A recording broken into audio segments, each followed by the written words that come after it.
I want to get to Jessica's thoughts on that process of Shannen leaving the show. We'll start there, and then we'll talk about how wonderful this scene is.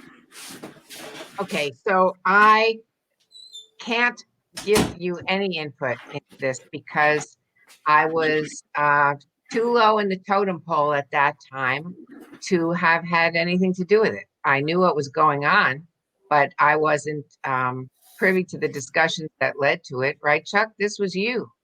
The daily discussions, you mean? It would Yeah. go on in Aaron's office for an hour and a half. Yeah, I wasn't involved in that. It was difficult, and it's not fair. It was a long time ago, and there were a lot of things going on.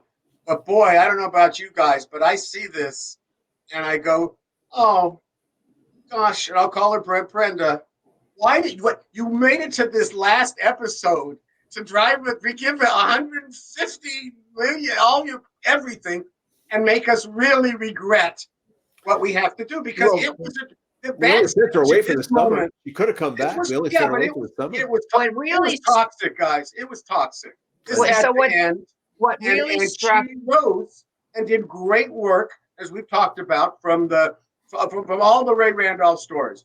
And her in that last scene is she's the perfect Brenda.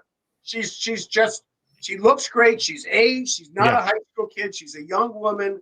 I want it. I want to be a star, and I want you. And there's a woman who knows what she wants.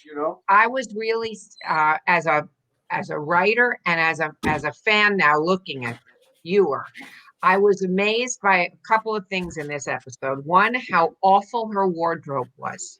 There were some scenes where it was so bad, like at the fair, at the the carnival, at the carnival, but it played up her innocence. Yes, and she was being played as a regular girl, and that was, I thought, it helped sell the character, even though if she didn't particularly look that great, and that was testament, I think, to the fact that she came to play at the end. So it's like all those times that she did here, she delivered.